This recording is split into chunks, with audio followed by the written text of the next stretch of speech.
딸에게 속았습니다. 제 집이 팔렸더군요. 제가 살던 그 집이요. 저는 올해 72입니다. 아니, 73인가요? 요새는 나이도 헷갈립니다. 여기 들어온 지 벌써 8개월째입니다. 요양원이요. 처음엔 딱 석 달만 있을 거라고 했습니다. 딸애가 그랬어요.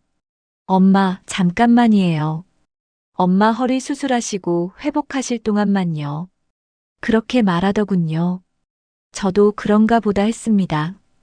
허리가 아파서 혼자 사는 게 힘들긴 했으니까요. 딸의 말이 틀린 것도 아니었어요. 그런데 석 달이 지나도 집에 가자는 말이 없더군요. 엄마, 조금만 더요. 아직 혼자 계시기엔 불안해요. 또 그렇게 말했습니다. 저는 그냥 기다렸어요. 내 딸이 거짓말할 리 없다고 믿었으니까요. 그런데 어제, 아니 그저께였나요? 옆방 할머니가 신문을 보여주시더군요. 언니, 이거 언니네 동네 아니에요? 부동산 광고였습니다. 거기 실린 사진 속 집이 제 집이었어요. 저는 그 집에서 40년을 살았습니다. 남편하고 둘이 악착같이 모은 돈으로 장만한 집이에요. 남편이 새벽같이 나가서 밤늦게 들어오던 시절이 있었어요. 저도 식당에 나가서 설거지를 했습니다. 손이 트고 갈라져도 참았어요. 집 한 채만 있으면 된다. 우리 식구가 비 안 맞고 살 집만 있으면 된다 그러면서요. 20년을 그렇게 모았습니다. 드디어 그 집을 샀을 때 남편이 제 손을 꼭 잡았어요. 여보, 우리 해냈소. 그때 남편 눈에 눈물이 고이던 게 아직도 생각납니다. 딸애를 그 집에서 키웠어요. 작은 방이었지만 책상 놓고 책꽂이 놓아줬습니다. 남편은 딸의 대학 등록금 마련한답시고 택시를 몰기 시작했어요. 밤낮 구분 없이 일했습니다. 그러다 과로로 쓰러졌지요. 딸애가 대학 2학년 다닐 때였습니다. 남편은 그 길로 못 일어났어요. 저는 남편 병원비 대느라 빚을 졌습니다. 그래도 집은 지켰어요. 남편하고 함께 이룬 거니까요. 남편이 눈 감기 전에 제 손을 잡고 말했습니다. 미안하오. 집 지켜줘서 고맙소. 저는 그 집을 못 팔았어요. 남편이 거기 있는 것 같아서요. 딸애는 착했습니다. 아버지 돌아가시고 나서도 학교 다니면서 아르바이트를 했어요. 엄마, 나 괜찮아요. 엄마는 쉬세요. 그렇게 말하는 딸애가 기특했지요. 취직도 잘했습니다. 대기업은 아니었지만 괜찮은 회사였어요. 결혼도 했고요. 사위도 괜찮은 사람이었습니다. 처음엔 그랬어요. 딸애 결혼하고 나서 저는 혼자 살았습니다. 딸애가 같이 살자고 했지만 제가 싫다고 했어요. 너희들 신혼인데 내가 왜 끼어 있니? 나는 괜찮다. 사실은 그 집을 못 떠나겠더군요. 남편 생각이 나서요. 딸애는 자주 왔습니다. 일주일에 한두 번은 들렀어요. 엄마, 뭐 필요한 거 없어요? 반찬 해드릴까요? 그럴 때마다 저는 괜찮다고 했습니다. 내가 아직 팔팔한데 뭘. 너나 잘 먹어라. 그렇게 몇 년이 흘렀습니다. 작년 겨울이었어요. 제가 화장실에서 넘어졌습니다. 허리를 다쳤어요. 꼼짝을 못 하겠더군요. 핸드폰으로 딸애한테 전화했습니다. 딸애가 달려왔고 저를 병원에 데려갔어요. 엄마, 수술하셔야 해요. 의사 선생님이 그렇게 말했습니다. 수술은 잘 됐어요. 근데 회복이 더딘 거지요. 혼자서 일어나기도 힘들었습니다. 딸애가 매일 병원에 왔어요. 엄마, 걱정하지 마세요. 제가 다 알아서 할게요. 그때 딸애가 말했습니다. 엄마, 퇴원하시면 당분간 요양원 가시는 게 어때요? 거기서 재활 치료 받으시면서 회복하시면 좋을 것 같아요. 저는 싫었어요. 요양원은 가기 싫었습니다. 집에 가고 싶었어요. 아니다. 나는 집에 갈 거다. 그렇게 말했지만 딸애가 계속 설득했어요. 엄마, 집에 가시면 누가 돌봐드려요? 제가 매일 갈 수도 없고요. 제발 제 말 좀 들어주세요. 딸의 목소리에 눈물이 섞여 있었습니다. 저는 그 눈물에 졌어요. 알았다. 석 달만이다. 그렇게 약속하고 여기 들어왔습니다. 요양원은 나쁘지 않았어요. 밥도 나오고 간호사님들도 친절했습니다. 재활 치료도 받았고요. 딸애는 처음 한 달은 자주 왔어요. 일주일에 두세 번은 왔습니다. 그러다 점점 뜸해지더군요. 엄마, 미안해요. 회사 일이 너무 바빠서요. 저는 괜찮다고 했어요. 바쁜 걸 어떻게 합니까? 그런데 석 달이 지났는데도 집에 가자는 말이 없었습니다. 엄마, 조금만 더 계세요. 아직 완전히 회복 안 되셨잖아요. 저는 충분히 나았다고 했어요. 이제 혼자서도 걸을 수 있다고요. 그래도 불안해요, 엄마. 제발요. 딸애가 또 그렇게 말했습니다. 저는 또 졌어요. 딸애가 걱정하는데 제가 고집을 부릴 수는 없었습니다. 그렇게 또 석 달이 지났어요. 딸애는 이제 한 달에 한 번 올까 말까 했습니다. 전화는 했어요. 일주일에 한 번씩은요. 엄마, 잘 지내세요? 제가 바빠서 못 가는데 이해해 주세요. 저는 괜찮다고 했습니다. 맨날 그렇게 대답했어요. 근데 속으론 섭섭했지요. 딸애가 점점 멀어지는 것 같았습니다. 그러다 어제 그 신문을 본 겁니다. 제 집이 팔린다는 광고요. 저는 믿을 수가 없었어요. 딸애한테 전화했습니다. 손이 떨렸습니다. 은지야, 이게 무슨 일이니? 딸애는 한참 말이 없더군요. 그러더니 한숨을 쉬었어요. 엄마, 죄송해요. 그 말을 듣는 순간 머리가 하얘지는 것 같았습니다. 무슨 소리니? 엄마, 사실은요. 집을 팔기로 했어요. 이미 계약했어요. 저는 말이 안 나왔습니다. 왜 내 집을? 엄마는 이제 혼자 사실 수 없잖아요. 요양원 비용도 만만치 않고요. 집 팔아서 그 돈으로 엄마 요양비 내려고요. 딸의 목소리는 담담했습니다. 저는 소리쳤어요. 내가 언제 혼자 못 산다고 했니? 나는 집에 갈 수 있다고. 엄마, 현실을 보세요. 엄마 나이가 몇인데요. 만약에 또 넘어지시면 어떡하려고요? 그럼 말을 해야지. 왜 몰래 파는 거니? 말하면 엄마가 허락하셨을 것 같아요? 저는 대답을 못했습니다. 딸의 말이 맞았으니까요. 저는 절대 허락 안 했을 겁니다. 엄마, 이게 최선이에요. 엄마를 위한 거예요. 딸애가 그렇게 말했습니다. 저는 전화를 끊었어요. 더는 듣고 싶지 않았습니다. 그날 밤 저는 잠을 못 잤습니다. 40년을 산 집이에요. 남편하고 함께 만든 집이고요. 딸애를 키운 집입니다. 그 집을 제 허락도 없이 팔았다는 게 믿기지 않았어요. 아니, 사실은 믿고 싶지 않았던 거겠지요. 제 딸이 저한테 그럴 리 없다고요. 근데 이미 계약까지 했다고 했습니다. 돌이킬 수 없다는 뜻이겠지요. 저는 베개에 얼굴을 묻고 울었습니다. 소리 안 나게요. 이렇게 억울한 적이 없었습니다. 다음 날 딸애가 왔어요. 요양원으로 찾아왔습니다. 얼굴이 많이 지쳐 보였어요. 엄마. 딸애가 제 손을 잡으려 했습니다. 저는 손을 뿌리쳤어요. 내 집을 돌려놔. 엄마, 이미 계약했어요.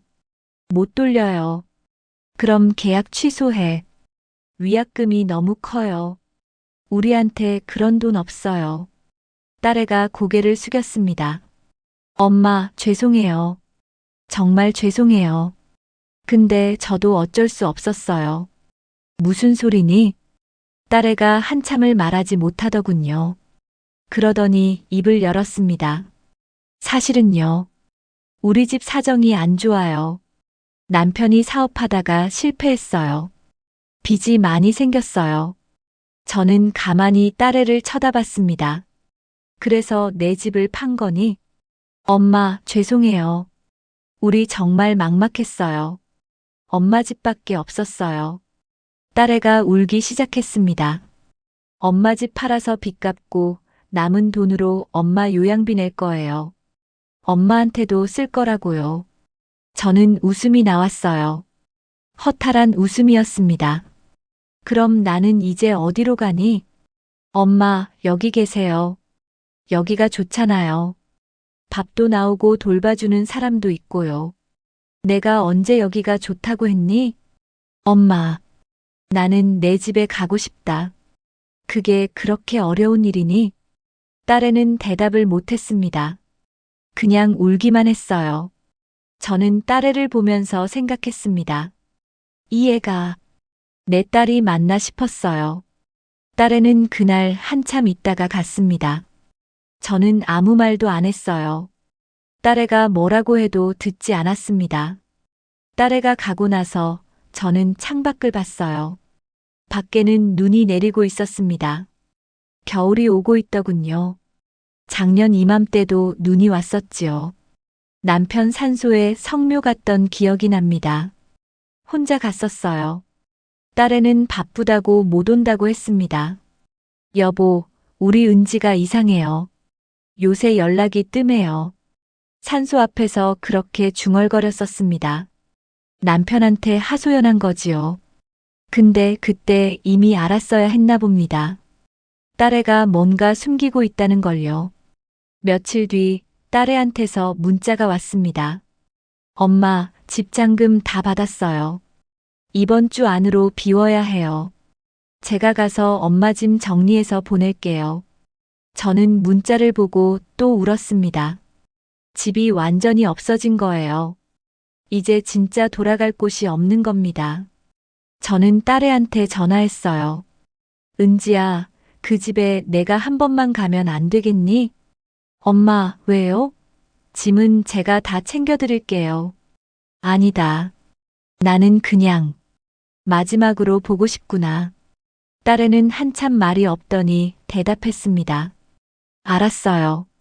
이번 주 토요일에 모시러 갈게요. 토요일이 왔습니다.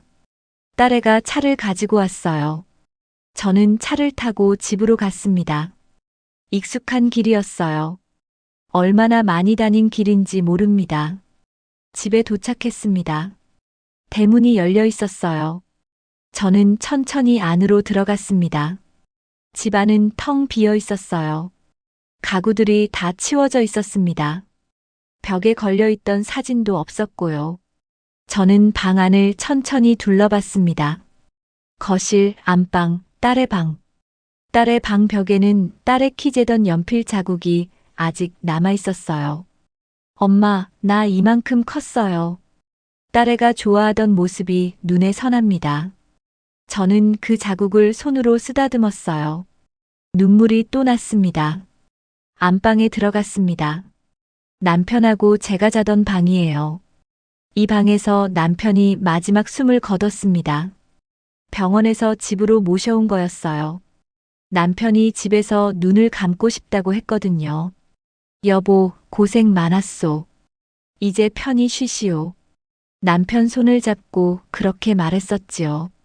남편은 고개를 끄덕이더니 눈을 감았습니다. 그게 마지막이었어요.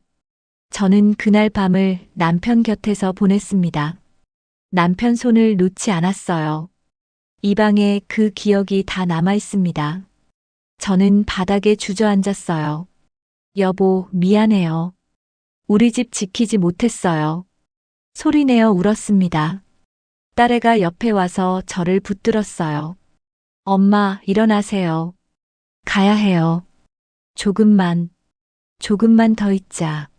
엄마, 새 주인이 곧 와요. 가셔야 해요. 저는 일어났습니다. 일어나면서 방을 한 번 더 돌아봤어요. 여보, 나 가요. 잘 있어요. 그렇게 중얼거리고 나왔습니다. 차에 타서 돌아오는 길이었습니다.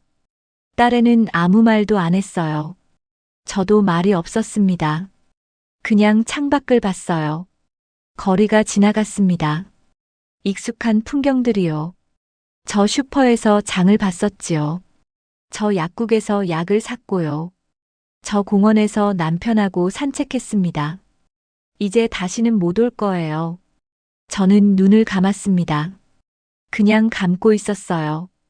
아무것도 보고 싶지 않았습니다. 요양원에 돌아왔습니다. 딸애가 말했어요. 엄마, 다음 주에 엄마 짐 정리해서 보낼게요. 저는 고개만 끄덕였습니다. 딸애는 한참을 서 있다가 갔어요. 그 뒤로 일주일이 지났습니다. 딸애가 짐을 보내왔어요. 박스 3개였습니다. 제 인생이 박스 3개에 들어가 있더군요. 옷가지 몇 벌, 사진 몇 장, 그릇 몇 개.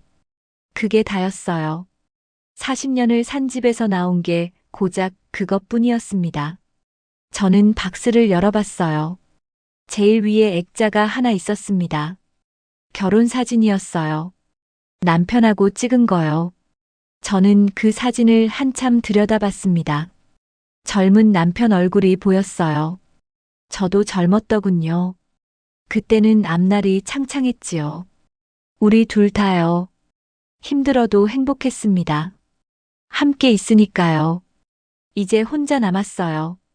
집도 없고 남편도 없고 딸도 없는 것 같습니다. 딸애는 그 뒤로도 한 달에 한 번씩 왔어요. 올 때마다 미안하다고 했습니다. 엄마, 죄송해요. 제가 돈 벌어서 나중에 다 갚을게요. 저는 대답하지 않았어요. 뭐라고 해야 할지 몰랐습니다. 화가 나는지 슬픈 건지도 모르겠더군요. 그냥 텅 비어 있는 것 같았어요. 딸애가 올 때마다 이것저것 사다 줬습니다. 과일도 사오고 옷도 사오고요. 엄마, 이거 드세요. 제가 좋은 거로 골랐어요. 저는 받기만 했어요. 고맙다는 말도 안 했습니다. 딸애가 갈 때마다 울면서 갔어요. 엄마, 정말 죄송해요. 제가 불효했어요. 저는 그 모습을 그냥 봤습니다. 아무 느낌도 없었어요. 석 달쯤 지났을까요? 어느 날 옆방 할머니가 말했습니다. 언니, 따님이 참 착하네요. 자주 오시잖아요. 저는 고개를 저었어요. 착하긴요. 제 집 팔아먹은 애가요. 할머니가 한숨을 쉬었습니다. 그래도 오시기만 해도 다행이에요. 우리 아들은 1년에 한 번 올까 말까 해요. 저는 할머니를 봤습니다. 할머니도 혼자 계셨어요. 남편은 일찍 돌아가셨다고 했습니다. 아들이 하나 있다고 했지요. 아드님은 뭐 하신대요? 사업한다는데. 잘 모르겠어요. 전화도 잘 안 받아요. 할머니 목소리가 쓸쓸했습니다. 저는 그제야 알았어요. 저만 이런 게 아니더군요.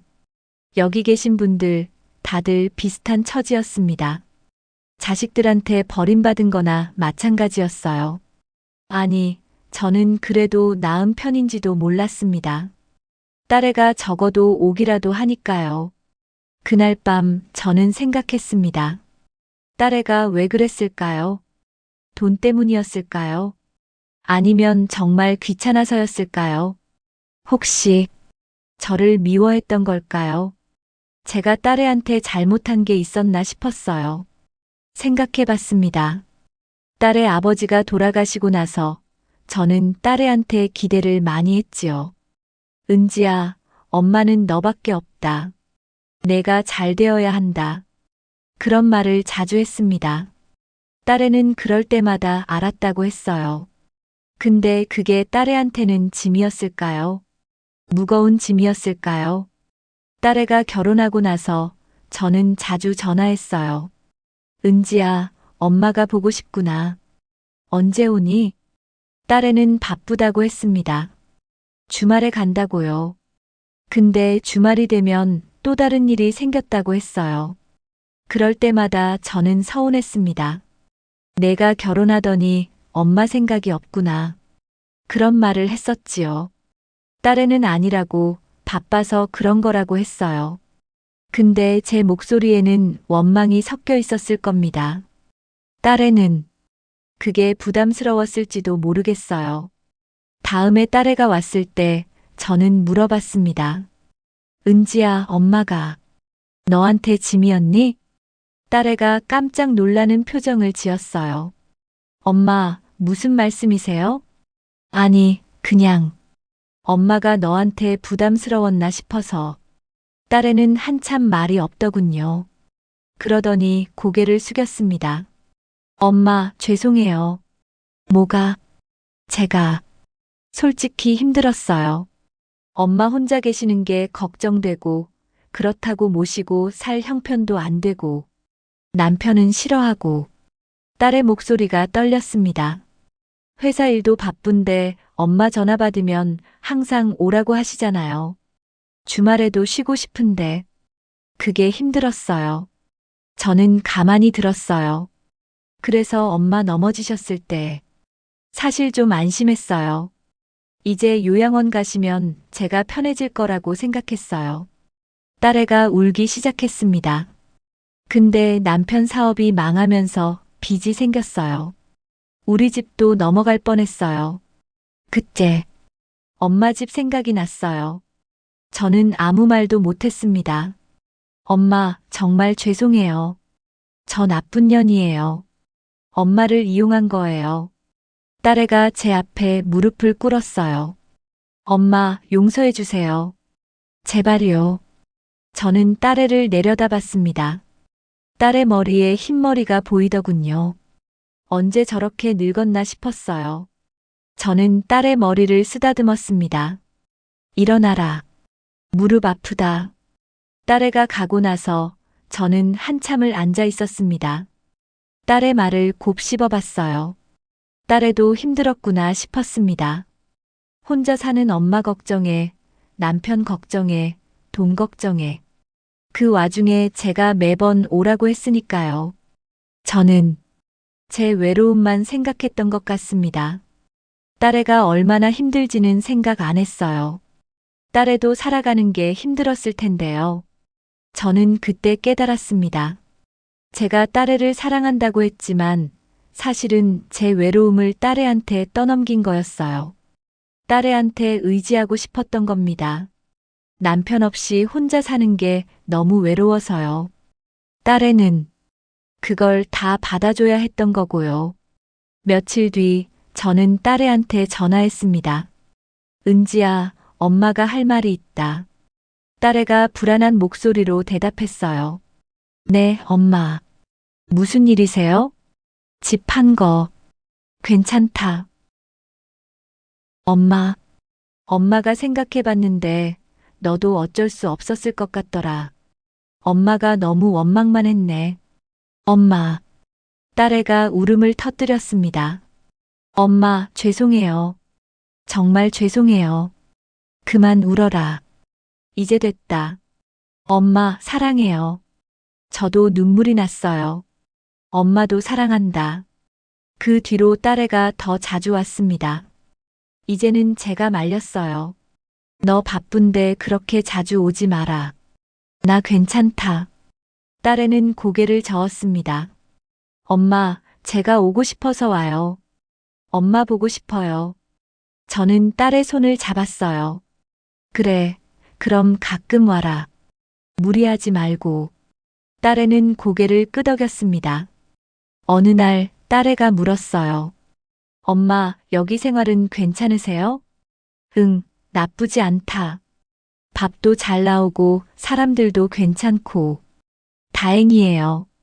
근데 가끔 집 생각이 나긴 한다. 딸애가 미안한 표정을 지었어요. 저는 웃었습니다. 괜찮다. 집은 이미 떠났으니까. 이제 여기가 내 집이다. 딸애가 제 손을 꼭 쥐었습니다. 엄마, 제가 열심히 일해서 나중에 엄마 모시고 살게요. 아니다. 너희들끼리 살아라. 나는 여기가 좋다. 엄마, 진짜다. 여기서 친구들도 생겼고 나쁘지 않다. 사실이었어요. 처음엔 억울하고 화가 났지만 이제는 좀 익숙해졌습니다. 여기 사람들도 다 저랑 비슷한 처지였고요. 같이 밥 먹고, 같이 TV 보고, 같이 수다 떨고.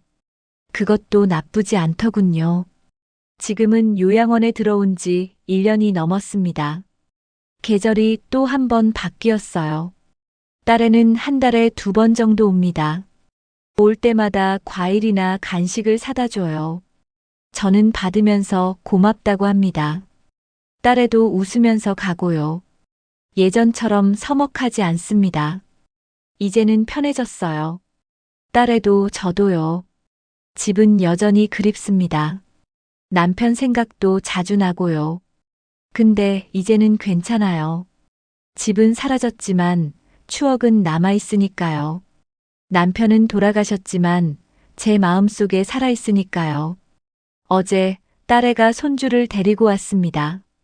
3살짜리 남자애였어요. 할머니, 손주가 제게 달려왔습니다. 저는 손주를 안아줬어요. 어머, 우리 강이 왔네. 많이 컸구나. 손주가 제 볼에 뽀뽀를 했습니다. 너무 귀엽더군요. 딸애가 옆에서 웃으며 말했어요. 엄마, 강이가 할머니 보고 싶다고 했어요. 그래. 고맙다, 우리 강이. 손주하고 한참 놀았습니다. 손주가 가져온 장난감 자동차를 굴리고 그림책을 읽어줬어요. 손주가 웃으면서 놀았습니다. 그 모습을 보니까 마음이 따뜻해지더군요. 이런 것도 행복이구나 싶었어요. 손주가 가고 나서 저는 창밖을 봤습니다. 해가 지고 있었어요. 노을이 예뻤습니다. 저는 남편 사진을 꺼내서 봤어요. 액자 속 남편이 웃고 있었습니다. 여보, 우리 손주 봤어요? 참 귀엽지요? 남편한테 말을 걸었어요. 집은 팔렸어요. 미안해요. 못 지켰어요. 눈물이 또 났습니다. 근데요. 이제는 괜찮아요. 은지도 힘들었나 봐요. 저도 이해해요. 사진 속 남편은 그대로 웃고 있었어요. 여보, 나 잘 살고 있어요. 걱정하지 마세요. 저는 사진을 가슴에 안았습니다. 밤이 왔습니다. 저는 침대에 누워서 천장을 봤어요. 여기 천장은 낯설지 않습니다. 이제는 익숙해요. 집 천장만큼은 아니지만요. 저는 눈을 감았습니다. 내일 아침이 오겠지요. 또 하루를 살아가겠지요. 딸애는 또 올 거고요. 손주도 또 올 겁니다. 그렇게 살아가는 거겠지요. 집이 없어도 남편이 없어도요. 사는 거니까요. 저는 그렇게 생각하면서 잠이 들었습니다. 꿈에서는 집이 보였어요. 남편도 있었고요.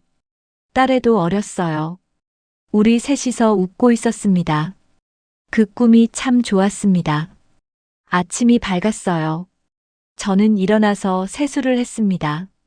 거울을 봤어요. 주름진 얼굴이 보였습니다. 늙었더군요. 저는 거울 속 제게 말했습니다. 오늘도 수고해요. 그리고 밖으로 나갔습니다. 식당에서 아침을 먹었어요. 옆방 할머니가 옆에 앉았습니다. 언니, 어제 손주 왔다면서요? 좋았겠어요. 네, 귀여웠어요. 부럽네요. 저도 손주 좀 봤으면. 할머니가 한숨을 쉬었습니다. 저는 할머니 손을 잡았어요. 언젠가는 올 거예요. 할머니가 웃었습니다. 그러게요. 우리는 그렇게 밥을 먹었습니다. 저는 지금 여기 있습니다. 요양원에요. 집은 없어요. 남편도 없고요. 근데 괜찮습니다. 살아있으니까요. 딸애가 가끔 오니까요. 손주도 보니까요. 그것만으로도 충분합니다. 집은 사라졌지만 사랑은 남아있어요. 그걸로 됐습니다. 이제는 정말 괜찮아요.